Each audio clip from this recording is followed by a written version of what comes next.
how is it possible that it could be this bad and no one is like burning buildings down? Basically, as soon as my husband went in, almost every single person in my life dropped out of it.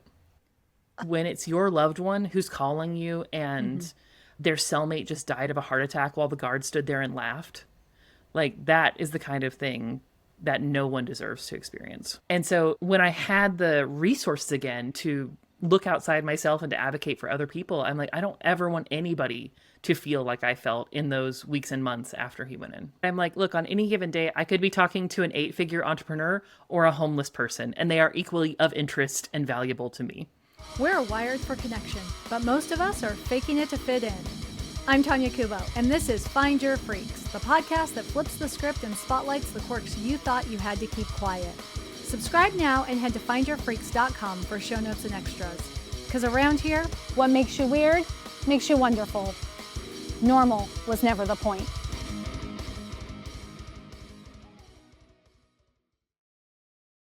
we love to talk about community here. How to build it, grow it, sustain it. But today, we're actually going to talk about what happens when you're cut off from community by systems designed to rob you of your humanity. Today's guest, Rachel Allen, is a writer, journalist. I feel like Renaissance woman would fit the bill. But most importantly to our conversation today, Rachel is the host of Beyond Broken, a podcast that critically examines the U.S. federal prison system and doesn't just look at what's going on inside of the prisons, but really invites us to rethink what we believe about who belongs behind bars, who doesn't, and what rights they have and how we should protect them. Rachel, I feel like we could just chit-chat all day long because we have known each other for quite some time, but I want to get into it by having you tell me, who are your freaks? Why do you love them? That was such a lovely intro. Thank you so much, Tonya. So my freaks are anybody that somebody else would curl their lip at. And that's the best way I can describe it.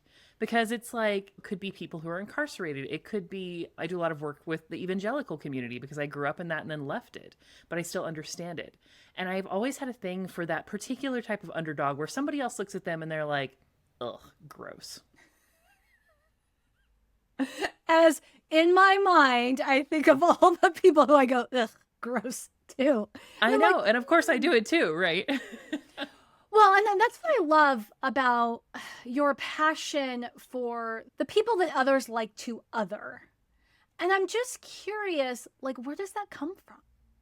So, like everything, right? It's probably coming from growing up feeling very othered. In the particular community I was in, it was very deeply religious. And while I tried to push my brain into that, it just didn't work. I couldn't make it fit. And so I felt just so profoundly othered in that. And then it gave me a really soft spot in my heart for people that I see who are somehow deemed unworthy or less than. Yeah, well, and what you're talking about really is the concept of feeling that you are the square peg constantly trying to shove into a round hole. And what I love about the work that I've seen you do, and full disclosure, right? You're my copywriter. So by the time this episode airs, I hope the website is redone by now.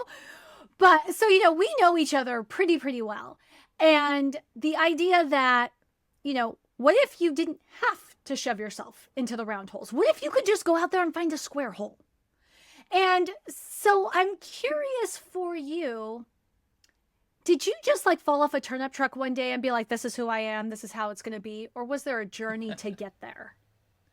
There was definitely a journey. For the longest time, I really thought I must have been psychotic or insane or just in some way unable to understand the reality of the world around me because everybody else was like, it's A. And I was like, ain't no way. It just cannot be. I cannot get that through my brain. Yeah. So it was definitely a process. Was the process, how long of a process? Because I really feel like there's somebody listening who is like, can you just tell me what the timeline is so I can put up an Asana task list for that?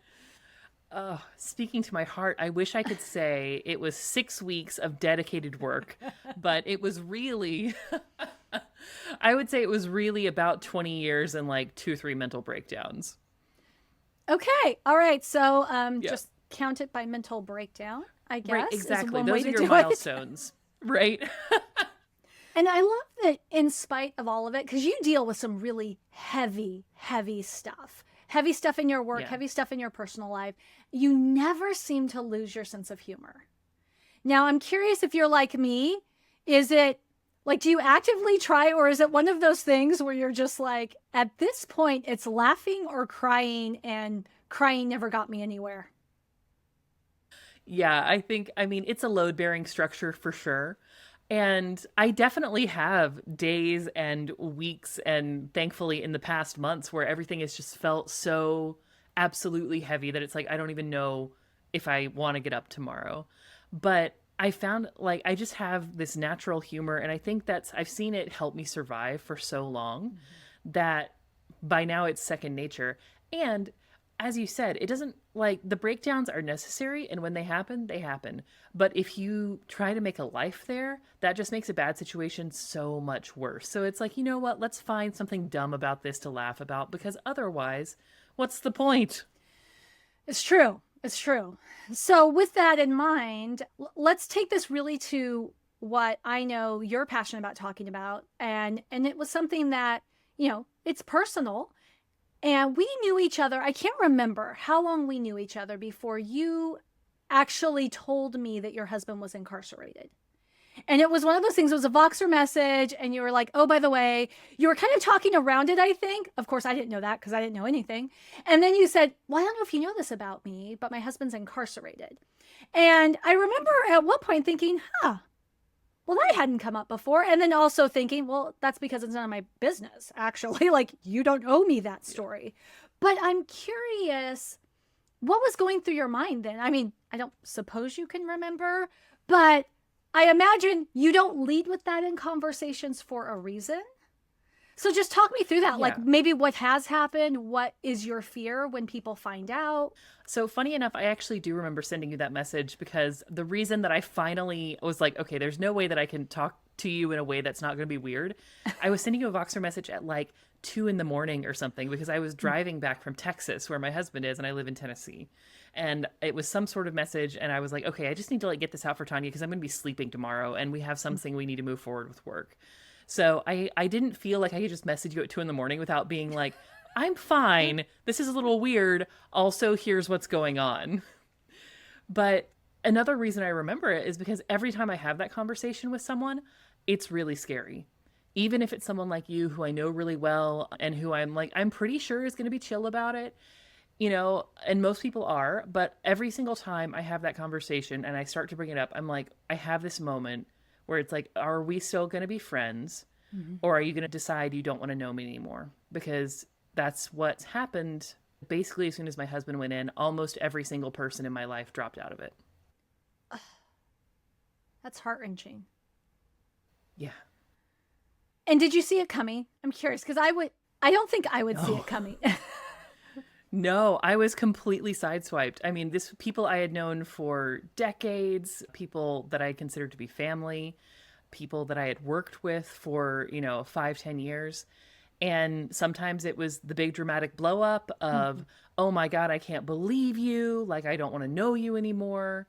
And sometimes it was just the quiet, like, oh, yeah, I'm going to go with somebody else for this next project. And then they kind of just like slipped away. Just like sort of slinked away, tail between their legs, so to speak, huh? Right. So I have a lot of questions. But before I go there, I want to just point out how profound that timing was. Because, of course, you and me are all business all the time. So when, when somebody hires me, it's the scope of the work, and I don't bring my personal life in. I don't really even bring my others' clients' lives in unless it's pertinent to the project. And in my experience, You're kind of the same way.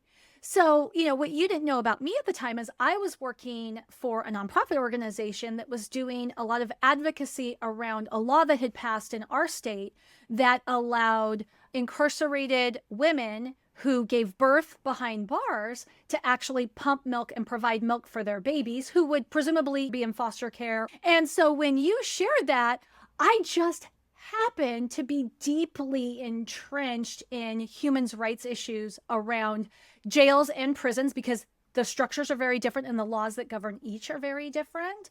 And so when you shared it with me, I don't know that if you had shared it with me 3 months before, I want to believe I wouldn't have had a different reaction, but I had a very different perspective because I knew things in that moment that I hadn't known until I was on that project. And so I think I was like, I have all these questions and I don't know if it's appropriate to ask these questions, but I'm going to ask these questions anyway. Yeah. And you were so gracious. And I think that is something that I see a lot of time by society's weirdos, right? Well, we ask them inappropriate questions because they're the first person who we felt safe enough to ask the questions to. And never is it their job to educate the rest of us. And yet, 9 times out of 10, I find they are so stinking grateful to have genuine, non-judgmental interest and curiosity. And I felt that from you. But I'm curious, going back to those people who decided that they could no longer be part of your story. Like, I think for the benefit of the listener, we need to just come to terms, like, it's not like you had charges against you. This was entirely something involving your partner, independent of you. So it's not even like they were like, oh, well, you ran drugs for somebody. That wasn't even that. That'd be so much cooler. Yeah, it would be so much cooler. I'm curious because I think what was going on in that moment is really what laid the foundation for what you do now. Do you agree or disagree? Yeah. Yeah, no, I absolutely agree. I had always had that, like I said, soft spot for the outsider or for the weirdo, but finding myself in a situation where I had just undergone one of the most traumatic events of my entire life, I was shattered. And then having every single person pull back from me in that moment was devastating. And so when I had the resources again to look outside myself and to advocate for other people, I'm like, I don't ever want anybody to feel like I felt in those weeks and months after he went in. All right. So tell us what you do to make sure that never happened. So I guess maybe the most public facing thing I do is I created a podcast called Beyond Broken. And you had mentioned it. So it's a 6-part audio documentary where I go through what I found to be 6 of the main areas of experience that I've gone through in the past 5 years with my husband's incarceration. So we start with intake and we talk about just what the process of that is like, because everyone thinks it's like, oh, you just show up and they go in and like, it's kind of a bummer, but everything's okay. Much more nightmarish, really horrific. I had no idea which state he was going to be in for over a month. He went in at the height of COVID, ended up being in the facility that had the highest COVID transmission rates in the entire country. And there's no way to connect with them. So you have no idea if this person you love is dead or alive.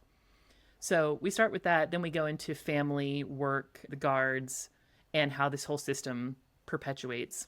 What do you say it perpetuates? Oh, how the whole system like keeps going. So just perpetuates itself. What my experience is. Yeah. My experience is once people get into this, they're like, how is it possible that it could be this bad? Mm-hmm. And no one is like burning buildings down. And I was the same way, right? But I've been on the other side too, where it's like, you know, we all watched Orange is the New Black. We're like, well, that looks kind of bad, but oh, whatever. Surely that's exaggerated for drama. No, it's actually really quite played down. So I spent an entire episode just unpacking, like, why is it like this? How is it structured to create these situations? Why does nobody do anything about it? Do you have any answers? Because I'm like, why? Tell me more, Rachel. Tell me more. I have 3,000 words of answers, but the main elements that I pulled out were, first of all, it's structured to do that on purpose, right? It is meant to pull people in and use them as free labor. That's the direct descendant of chattel slavery, and it has a lot of the same characteristics. It's obviously not the same thing, but it is designed based off of that, and that is where the spirit of that lives on today. And just in case any of your listeners would think I were to be exaggerating like I would have been back then, I mean actual for real slave labor. So things like in the fields with hoes and horses type of slave labor. Well, we can actually talk. I want you to get through the pillars first, but we can talk more about that because that actually just made headlines not too long ago with the Los Angeles fires. Mm-hmm. People didn't realize the number of prisoners who were fighting on the front lines of those fires for zero Yeah. compensation and not a whole lot of protection to their health and well-being. Yeah. I can look up the exact statistics, but people from the Bureau of Labor have done studies and they found, I believe it was in the 90s, 90% of prisoners who have a job say they have not received training for it and they do not have safety equipment for it. And it's manufacturing, you know, it's the types of jobs that you need both training and safety equipment for. Yikes. Yeah. Okay, so intake. And then the second one was Family. So we talk about family. visitation. Okay. Yeah. And how that's such a core pillar of keeping recidivism rates down, but also just keeping people sane and helping families not implode while their loved one is away.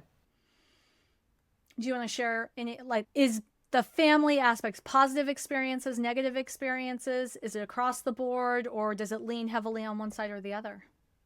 With visitation, it's almost always negative. So I talk about this in the episode, but my primary focus is the Federal Bureau of Prisons. So the Federal Bureau of Prisons has a phrase that says visitation shall be as pleasant as practicably possible.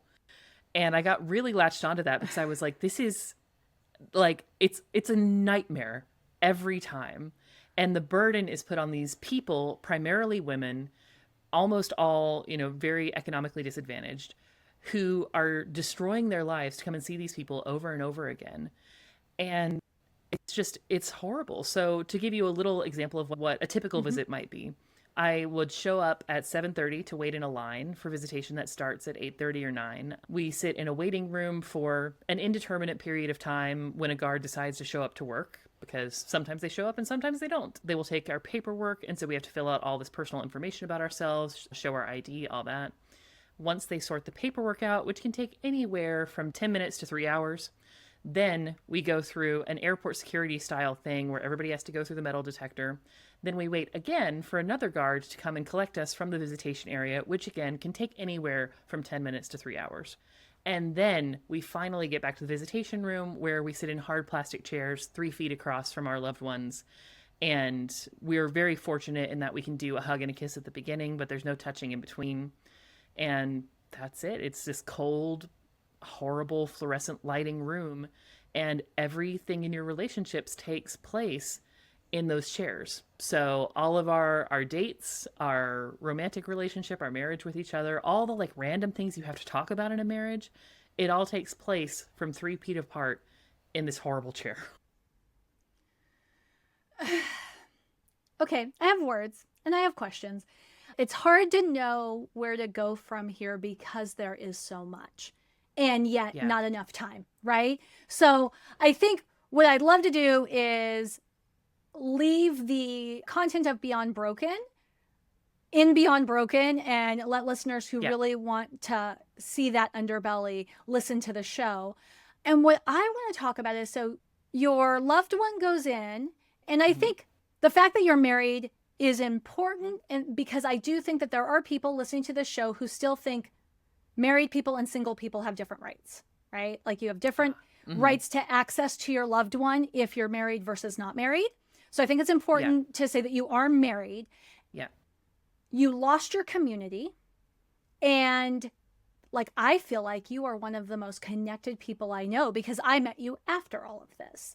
And so I'm curious how you found community in this new reality, because it's not like you moved away from everything you knew. Like you made a conscious choice to leave all that you knew and start over. That decision was taken away from you. But I know you, and you probably didn't see that you had a lot of choices. But I mean, you really could have just shriveled up in a corner if you wanted to. And I did for, I did for a little while. I definitely did for about 6 months to really a year. And then I started kind of getting myself back together. But I started reaching these tendrils of community out again after about like 6-8 months. Because there were, I think, 4 people that I had known, like the entirety of everyone I had ever known from the before times and the after times, 4 people stuck around. And I figured if those 4 people were going to leave, they probably would have left already in the 6 months where I had mostly just been like falling apart. And so I started to reach out a little bit to them, and they were so gracious and so kind to have people continually checking in and being like, hey, I know you're not in the space to talk yet, but I'm here when you need to. And so I started reaching out to them just a little bit and a little bit, and then it kind of grew from there. Okay. And now somewhere online, I read something that said about how you're moderately famous in the prison system. I want, because I feel like you've got community there too. And I'm curious how that developed and what it looks like. Because it doesn't look the same as your business community, obviously. Yeah, no, it's very different from my business community. That's something I actually talk about on my personal website, because I was trying to explain the breadth of the writing I do. And I'm like, look, on any given day, I could be talking to an 8-figure entrepreneur or a homeless person, and they are equally of interest and valuable to me. And so a lot of that came out of this community that's built up around, I call it the visitation community, because it's all the wives and family members of people who show up for visitation regularly, like I do. And it developed slowly. I think everyone there is a little bit cautious because, again, you would think that people wouldn't be very judgmental because we're all sitting in, the waiting room of a prison. But people do get judgmental, or they get spiky, or, just unpleasant. It's people going through the worst experience of their life. It's hard to make friends. But yeah, well, and hurting people hurt, right? Yeah, exactly. And nobody's in their best space at 7:30 in the morning, like in a fluorescent room, stressed out. We would start talking, and you see the people who kind of know what they're doing, and you get to know the newbies, and we try to shepherd them along because it's incredibly overwhelming when you first show up. There's 1,000 rules and they change every single time. So it's the feeling of going through the TSA line, but they change the rules and then everyone screams at you. Oh, So your shoes can be on at this airport, but they can't be on at that airport. Right. And over there, the kids have to obey certain rules, but here the kids kind of can just do whatever they want. Sort of same instability. Exactly. And the stakes this time are not like you have to wait in line a little longer. It's you get to see your loved one for the first time in 6 months or a year or 3 years. So it really matters that you get it right, but it's not written down anywhere, and you just have to kind of figure it out as you go. So that type of thing does make for strong community. When you see someone and you're like, hey, you can't wear those jeans in here, or by the way, they're going to kick you out if you try to wear that watch. Make sure you throw it in the trash or whatever. And so we start talking to people, start building this up. And then as I started doing the podcast, I knew I wanted to have an episode specifically on family. And I wanted to interview other family members, because so many of the people who are involved in the system are the kind of people who nobody else would ever hear their voice. And it was so important to me to be like, look, I have a more public face. I am more used to writing and being published. People know me, in the very small way that I'm known. But no one would ever hear Linda's voice or Robin's voice or the other people that I interviewed if I hadn't talked to them. And that was really important to me to get their conversation out. Okay. And have any of them gone on to use their voice more, or was it really just within the context of talking with you? A lot of them do a lot of private advocacy. So having someone in prison, it's very easy to take on a full-time job of fighting with bureaucracies, because that's what you have to do just to help them survive a lot of times. So I know a lot of them are very, very familiar with their senators' phone numbers, and they talk to, the Bureau of Prisons directors and stuff. But one lady that I was especially happy to connect with, her name is Heather. She runs something called the FIRST Network, which is Federal Inmates Requesting Sanctioned Treatment. And she is incredible. She's built up almost a unionization system where there's different representatives on different floors of various prisons. And so when something happens, everybody reports it at once to their rep, and then they can get, say, 400 complaints through to their senator at the same time, which makes a lot more of an impact than having them sort of dripped out. Okay, that sounds powerful. And how long has that organization been in existence? Just a couple years. She started it after her husband was incarcerated. And it actually started because they had no snacks for visitation. And when you're in there for 8 hours and there's no food, it's really hard.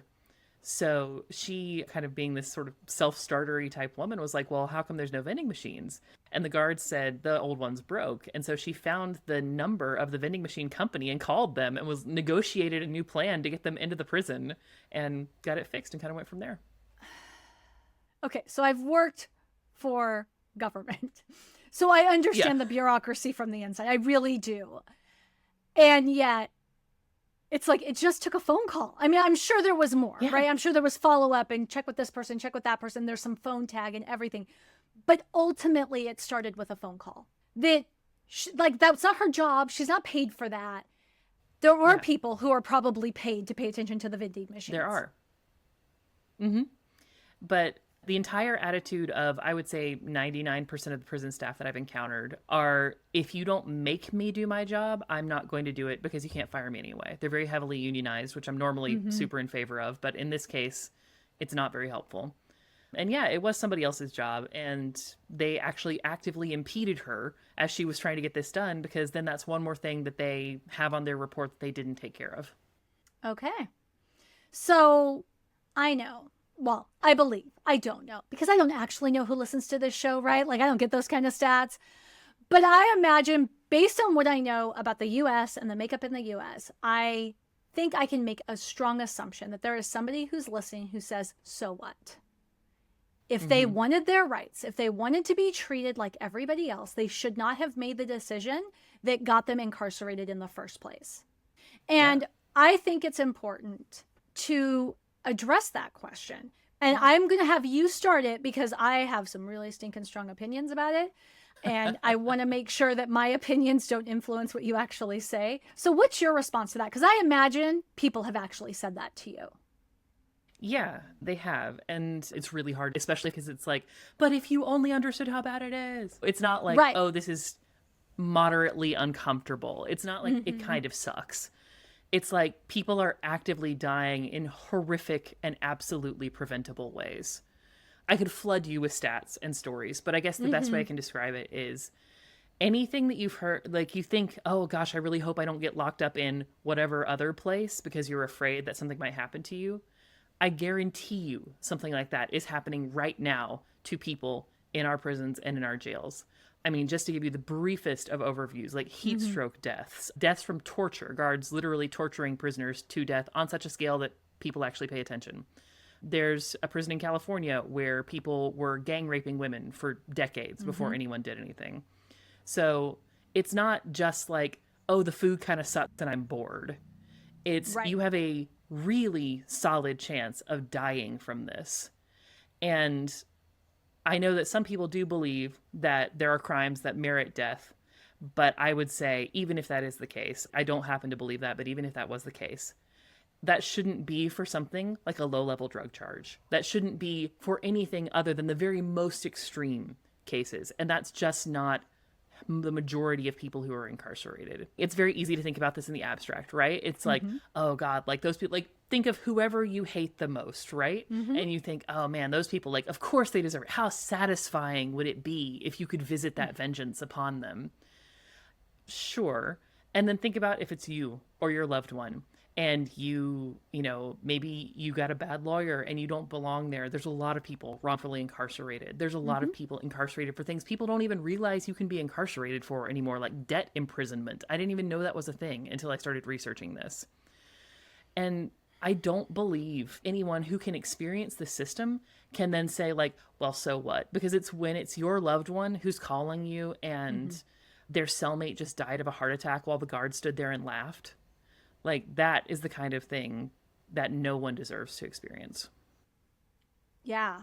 Well, and all I could think about is, even for people who believe in the death penalty, right? Like the states that have the death penalty, there's rules around how we get to legally kill people, right? And one of those rules is they can't experience undue pain, right? Like, you can't make it more painful than it absolutely has to be. You can't make it, like, you can't extend suffering, right? And that's why they have lethal injection. And, you know, some states allow an electric chair, some states don't. And it's all around how, like, even if somebody did something so bad that they deserve to die, we don't kill them in a worse way. Exactly. And that decision is also not made by a guard who just had kind of a bummer of a day. Like, we have processes for this. But the way it's happening now, I mean, this is a horrific thing to talk about, but I've read well-documented stories of people being pistol whipped into brain damage because, again, the guard had kind of a bad day. There was another guy who the guards held him under scalding water until his skin started sloughing off. Like, there's nothing humane about that. No. And back to your earlier point, right? We don't know about this because the structure is like the system is closed until you're incarcerated or you are somehow connected to people who are incarcerated, maybe an attorney, maybe a loved one. There is no actual way for you to know. I mean, most of us are getting our information from television. Yeah. Like, I remember the first time I was ever introduced to the fact that prison was like really, really nasty and horrible was watching, I think it was a show called Oz. Yeah. Which, you know, in and of itself, like it's a drama. It's meant to be this like over the top thing. And I think that puts us in the space where we're like, okay, but like, that's just Oz. Like, it doesn't really happen. There's rules against that. Surely people, you know, don't act like that. And of course, they don't act exactly like they do on Oz, but they do act in horrific, permanently damaging ways. Yeah. And so you've talked about this visitation sort of community. I'm assuming they're primarily women based on what you've said. Do you connect with them in between visits, or is it really just who is in the room when you happen to go, however often you get to go? There's about 3 or 4 of them that I connect with in between visits. You know, we'll go out for lunch, or a couple of them have very kindly offered to host me at their homes so that I don't have to pay for a hotel when I drive all the way. I know, it's incredible. So I've got a clothing exchange going on with one lady. We like trade clothes back and forth. But yeah, and then there is the kind of ones that you only see while you're there, and that's all they want, you know, like maybe you trade numbers and maybe they'll text you if there's something really bad that goes on and they want to check it out. But a lot of it is just kind of who's ever in the room at the time. I'm wondering, and you may not have an answer to this, but what does community look like for people who are living in the prison system, especially the ones who don't have family like you or advocates on the outside? So it can go a couple of different ways. For the people who don't have family or advocates on the outside, which is, I believe the stats about 30 to 40% of people who are incarcerated will never get a visit the entire time they're in. They just sort of stop existing for their family. And that can be horrible. Either you make friends or you just put your head down and you kind of retreat inside yourself for however long you're there. And you cultivate this kind of temporary insanity, or, you know, you do drugs so you can check out and not have to experience it, or you sleep all the time.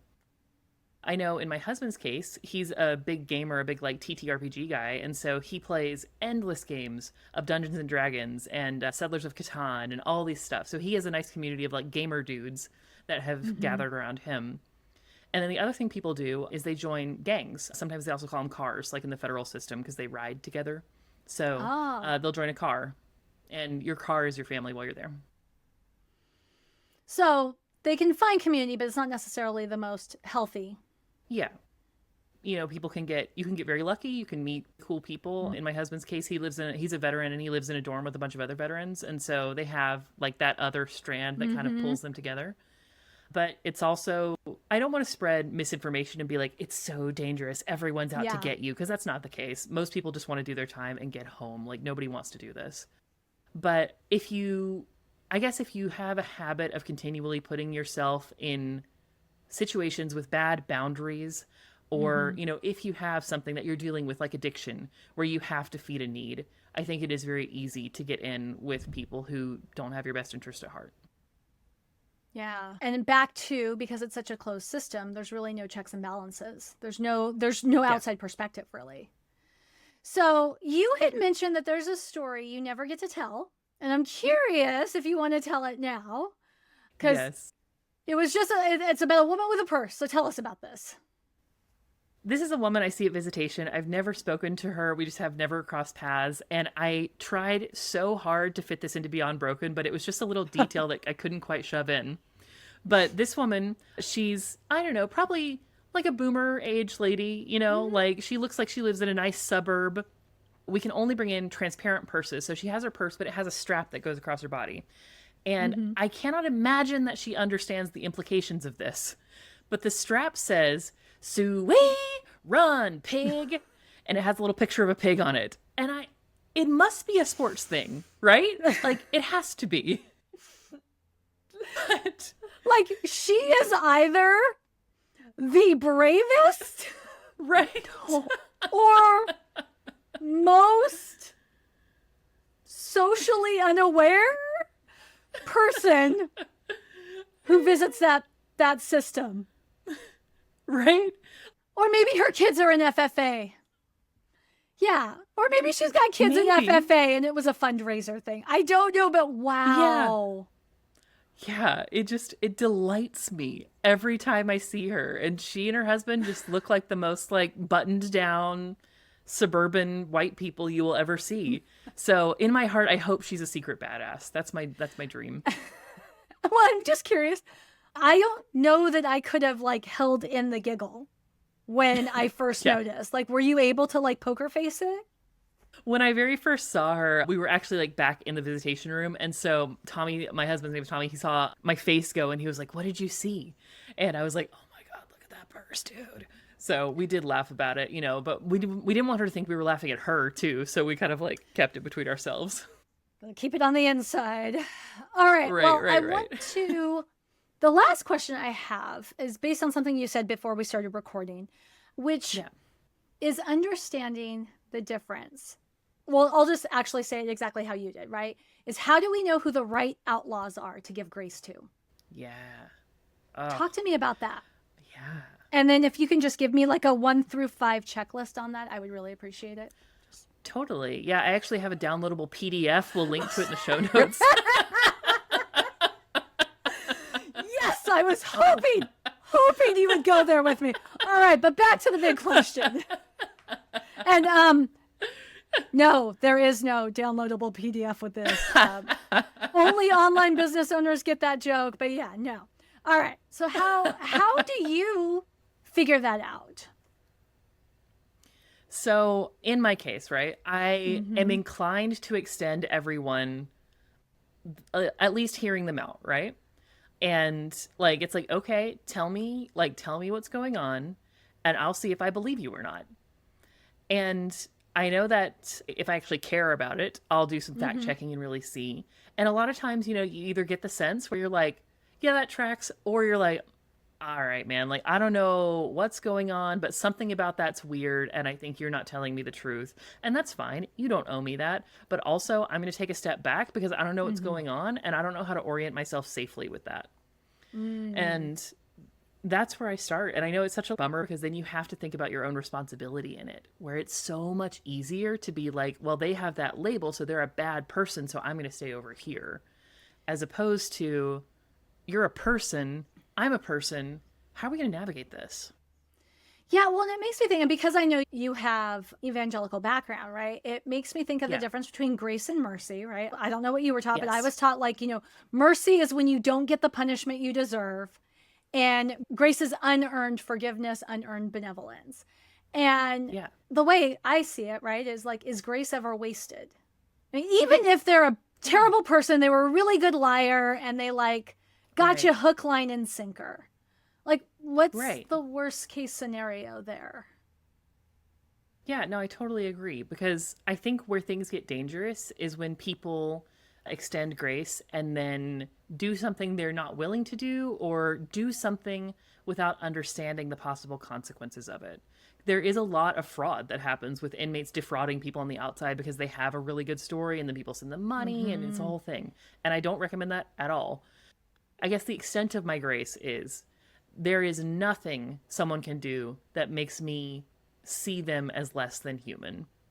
And I'm always willing to listen to the story at least once and then see where I want to go from there. Well, I think that's a really, really great practice, right? Because you're just out time, right? Listen to the story once, Yeah. see what happens from there. Now, I'm curious. I've got a couple of things that I want to hit on before we close. So the first is, if somebody's listening today and they've actually never thought about incarceration, because they don't have to, right? It's just not part of their worldview, not part of their Right. lived experience. But they're listening and they're thinking, I never really thought about humanity among prisoners or inhumanity, as it were. What do you think should be the first step, or what would you recommend as the first step that they could take to begin to undo that belief that those people over there don't deserve basic human rights? Yeah. I think the first thing, and this is the question that I ask people when they come to me like this, I say, okay, what could you do to where you would truly deserve something like that? What could you do to where you would deserve not having food for multiple days in a row, to where you would deserve living in freezing or overly hot temperatures, like to where you would deserve a guard kicking your crutches out from under you. Not like, oh, I would take my lumps or like I would take the punishment, but like, what would you do that in your heart you would be like, yeah, you know what? I was bad enough that now I deserve everyone to hate me. That's powerful and requires a pretty extensive amount of self-reflecting. And I think sometimes those are the hardest next steps. Like you said, they're uncomfortable. I would throw in listen to Beyond Broken first, and then ask yourself those questions, right? Because right now it's, you know, Rachel and Tonya talking about these things that happen, but when you hear it from the people who live it, it feels very, very different, I think. Now, I want to flip it and say, what about those affected by incarceration, right? Maybe they're the spouse who lost everybody and is now so ashamed that they're just shut in. What could they do? Like, how can they reach out? What are maybe some resources available to them to find community, or at least find a place where it's okay to talk about this part of themselves? Yeah. This is such a hard one. My first move was to look for like an online community, right? And there's just not really a great one. There are things like there's a prison wives subreddit, and, you know, it is as you would expect from Reddit. It's not where you want to be getting your emotional stability from. So what I recommend is finding one person who you can talk to about this, and then look for groups in your area. Sometimes, and in some areas, there's a lot more people, a lot more groups. If you're a member of a church or another religious organization, a lot of times they'll have a support group for spouses. There's no real national group I can recommend, unfortunately, or like a nice little link. But what I will say, just as a reminder, because I certainly didn't know this, but approximately 45% of Americans have a direct family member who's been incarcerated.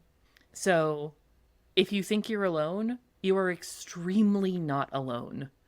It is so common, but people don't talk about it. Even if you don't feel comfortable talking to somebody yet, you can be like, half the country has experienced what I'm going through. I am not alone. And now I understand why, when you first experienced all this, you couldn't understand why more people weren't talking about it. I mean, 45%. Yeah. It's not like, oh, this is this little niche population that 4% affects 4%, and that's why it's a big secret.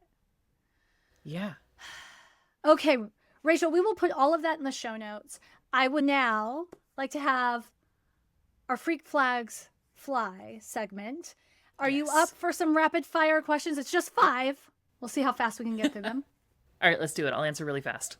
Okay, fill in the blank. You are my kind of freak if. You are my kind of freak if you can't understand how anybody could look at people like you and be like, how can you not like us? We're cool. Yes, because we are our own stinking party, aren't we? Right? Exactly. Okay, what's something you love that your friends just don't get? Oh, I am really fascinated by World War I. And I know that's like such a strange thing and no one else gets it, but oh my God, the psychology of it fascinates me endlessly. Okay, note to self, I will Google World War I because I'm like, yeah. I like the pause there. It. That was nice. Yeah. All right. Okay, what community would you infiltrate just to understand it better? Oh, I feel like I have in a little bit of a way. And some of my clients work with ultra high net worth people, and I love just watching how they move through the world. And I'm like, what are you doing? So I feel like I'm already a little bit like a fly on that wall. Oh, that sounds fascinating to me. Yeah, it's weird. It's incredibly strange. It's incredibly strange and fascinating. Okay, so what tool, ritual, or practice helps you stay connected to your people? Writing. I mean, that's for me, always is going to be writing. I'll do essays, whether it's poems, whether it's memoir. That's the way that I really share my heart with people. You're the one who says words make worlds, right? Yeah. Yeah, I like that. Okay. Who is somebody doing freakishly good work that deserves a bigger stage? Okay, well, this is going to sound like a ridiculous answer, but the first thing I thought of was you, honestly. Let me, I'll try to think of one that doesn't sound quite as self-serving for the podcast.